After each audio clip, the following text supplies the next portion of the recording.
Hello YouTube, welcome to our channel where we try to predict the results of the Premier League game week every week, always chasing that perfect 10 out of 10. Don't forget to like and subscribe, and please turn on your notifications if you want to hear more from us. Let's go. So, first game, Southampton versus Bournemouth. Since their 3-0 loss at Burnley in game week 1, Southampton have had some good results this season, surprising us because we always thought that Southampton do pretty bad at the beginning of the season and then get the results at the end when they're in the relegation battle. So now they're just trying to avoid that whole scenario completely. Yes, that's right. So their 1-2 loss to Liverpool and 1-1 draw at home against United are quite respectable, and they got clean sheets away at Brighton and Sheffield. So this season's looking pretty good. Bournemouth, on the other hand, beat Everton at home 3-1, which is pretty good as well. Yeah. Despite having slightly less possession, they did have similar chances and shots on goal. So I'm giving it to Southampton this time because of their form. So it's going to be their first home win this season, I feel. Yeah. I actually think that if we're looking at form, both teams look quite similar. So calling a draw in this one might be the most obvious answer, but I do feel Southampton's home advantage is worth something. So yeah, I want to say a Southampton winning this one. Alright, next game, Leicester versus Spurs. Leicester couldn't find the net at United, but only lost by a penalty. So my draw prediction was a pretty good guess last week. Spurs travelled to Greece midweek for Champions League, which could tie them, but they were 2-0 up and stuffed it up like Arsenal against Watford, or they stuffed it up like they did at the derby, 2-0 up away, and then last game they beat Palace 4-0 though. Yes. When Son switched it on. So Son is back in form, so it might be a bit tough for Leicester. It will be an away win this time, but I think only by 1 goal. Yeah. I gotta say, Leicester looked pretty lackluster against Man United. Really expected them to push United more. Not that I'm complaining or anything, but Spurs once again gave away a 2-goal lead. Looks like it might be becoming a habit of theirs, this time against Olympiacos in the Champions League. Spurs have been getting the goals, so I do think that they're going to win this game, but I agree with you, it's going to be a tight one. Alright, Burnley versus Norwich. Burnley only had 37% possession at Brighton, which ended up in a draw. Brighton scored an equaliser at the 90th minute. They haven't had a win since game 1, Burnley, so they should be hungry for this one to get that win. On the other hand, Norwich have been surprising everyone. Pukki is the real deal, I feel. If you haven't put him into your fantasy by now, you've missed out on $500,000 rise in value already. And that's a lot of money in that game.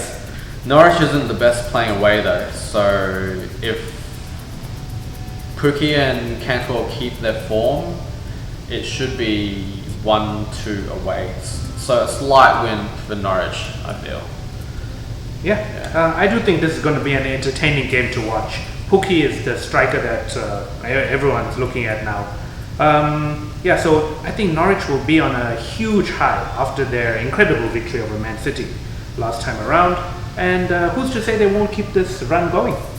Based on form, I have to feel as though Norwich can get a win here.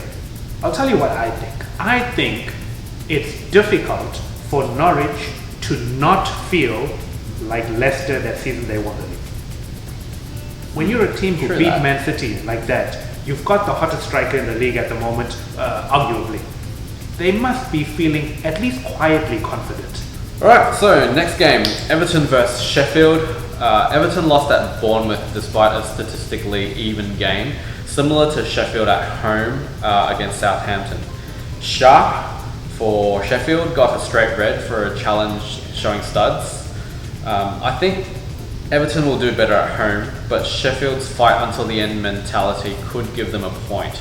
It'll be tight, but I still think Everton at home overall with that team, they should be able to get that win. Yeah, I got to agree with those sentiments. I think as tenacious as Sheffield have proven to be, I think Everton at home, it's just going to be a bridge too far for them. Yep. I've gained a lot of respect for Everton after that Wolves game. They showed a lot of heart and tenacity to come away with the win there. I think it's going to continue. Everton. Yeah. We were expecting a Wolves win that one because we based our thinking on the midfield, right? Yeah. All right, next game, Man City versus Watford. Man City had a rare loss to Norwich. They will be looking for a comeback this game, being at home. Watford showed fighting spirit, and came back from 2-0 down to draw Arsenal. Watford had good energy, especially in the second half. New manager really brought the best out of the players at halftime. Whatever you said, it must have really worked. Man City had to travel to Ukraine for Champions League. It was a convincing win against Shakhtar. 0-3, I think, yeah. And Aguero travelled, but he didn't play, so he should be well rested.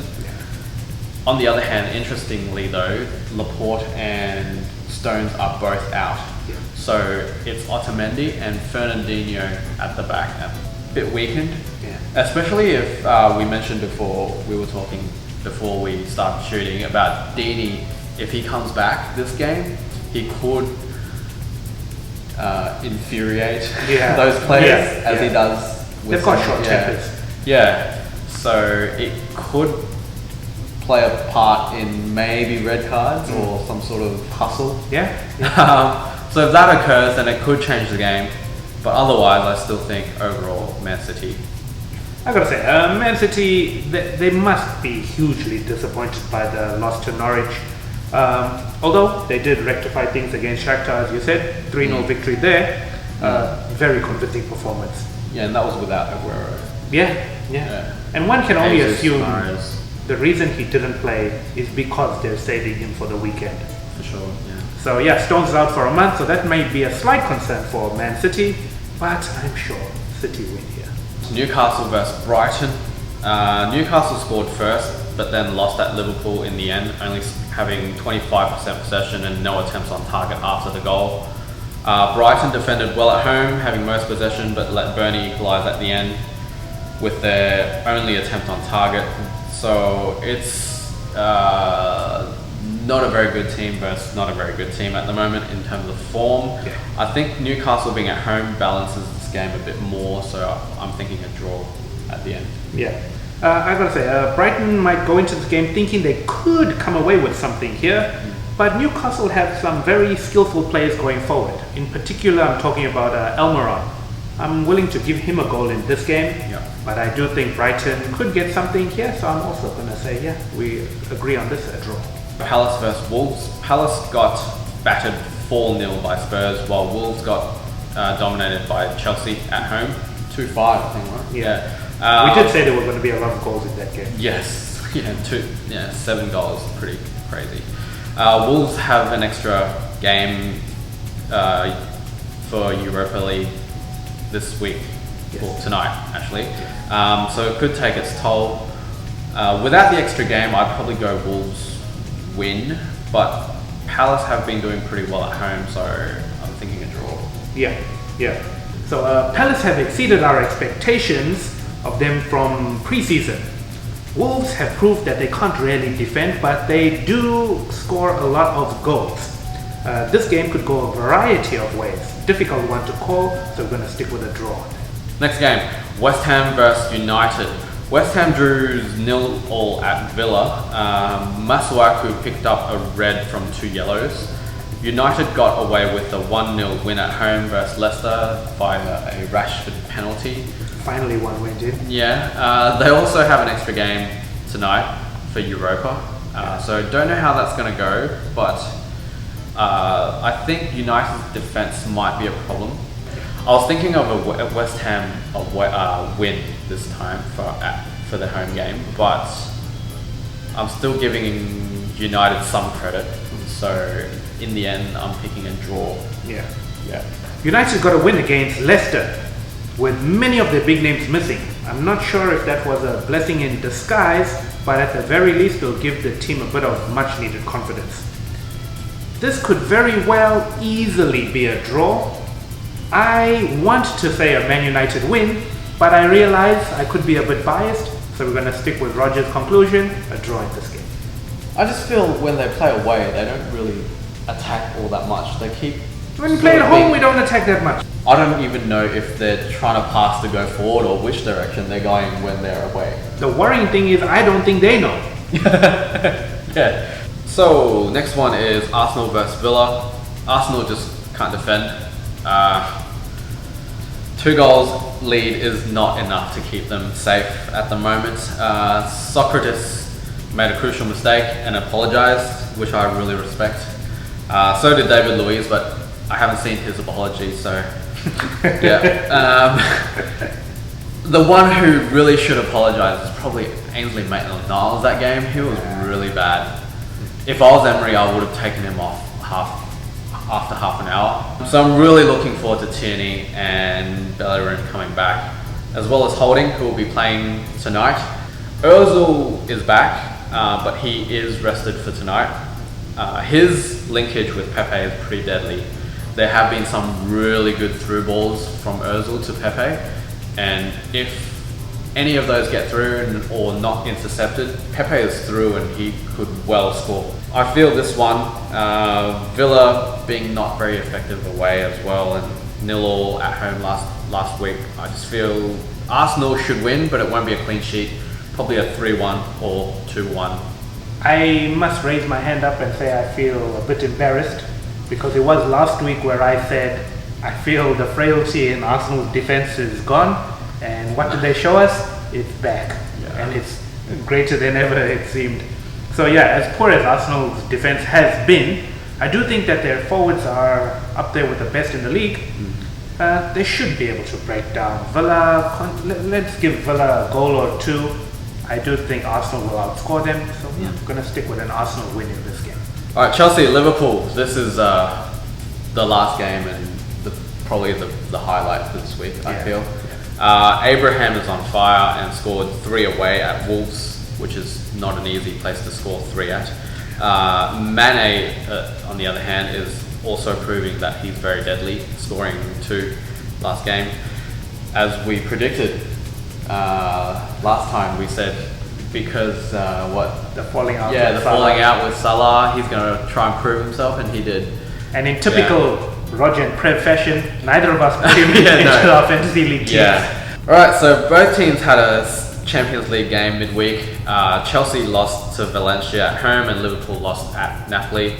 Chelsea has really surprised us with their academy players though. So that's probably the only reason why I think top 6 is back on the cards for them. Yeah. And it might be a surprise element for Liverpool this time, because last time it was a draw, but they had Hazard, and this time they've got some new players who they haven't played against yet. So it could be surprising. I think it could be a draw, but Prev on the other hand has other thoughts. Yeah, so I don't think Liverpool's loss against Napoli in the Champions League is going to hinder them too much at all. In fact, I think this is going to hype them up even more, and they're going to want to win this game against Chelsea. Chelsea, on the other hand, has found a great young star in Tammy Abraham. Mason Mount, another young guy, suffered a pretty horrendous tackle in the Champions League. Not sure if he's going to be playing this week or not. I think it'll be a miss for Chelsea if he's not playing. But I do think Liverpool are going to be able to get an away win here. And yeah, Liverpool going to continue their winning streak. Well, but then do you think Chelsea will now really study that Napoli game really hard? Because they lost to Napoli twice, like last season. Oh, is it? And this season. That's why what's his name said, the Napoli manager. Oh.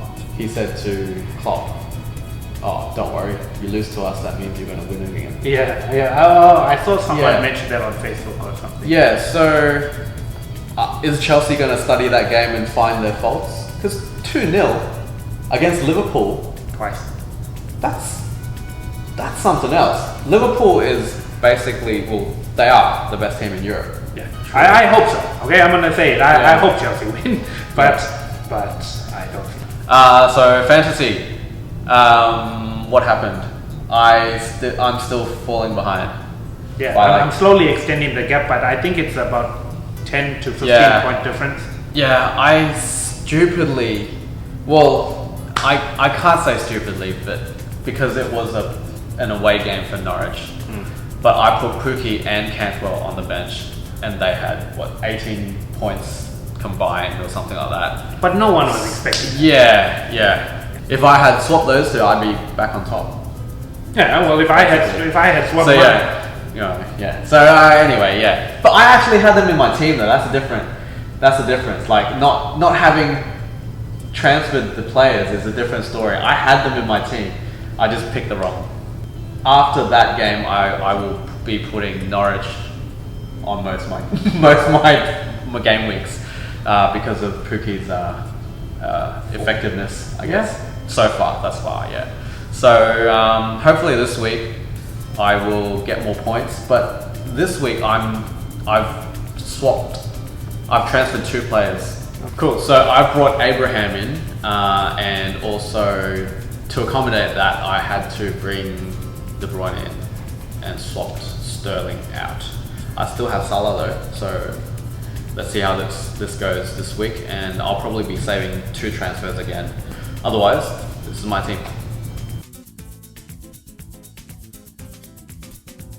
So it's sounding like our teams are starting to look quite similar. Difficult to pull away when that happens. So yeah, last week, my mistake, again, I don't know how much of a mistake it is, but De Bruyne didn't start and he was my captain. If he didn't play at all, it would have changed to my vice captain, who was Son. I've got double points there. But yeah, I had a good game week. I had Son, Abraham, Pookie. Yes, I had Pookie. Yeah. Yes. Unfortunately, I put one Bissaka on my bench because they said that he wasn't going to play, but he played and got a clean sheet. De Gea was also on my bench, played, clean sheet. Something that's been on my mind is some may see it as a big play, but I am thinking about taking out Van Dijk from my team now. Liverpool don't really seem to be keeping too many clean sheets. If I want a Liverpool defender, I'm going to try to get in Robertson or Alexander-Arnold. If not, I'll have to take a look at the current values of players, but I think Van Dijk's time is up in my team. Here's a look at my team for this week. Well, on that note, in terms of clean sheets for defenders, I think I always tend to go with the cheaper option of the two. So I've picked Matip. I would rather pick the wingers for cheaper. Yeah. So I went with Digne for that sort of option. Yeah.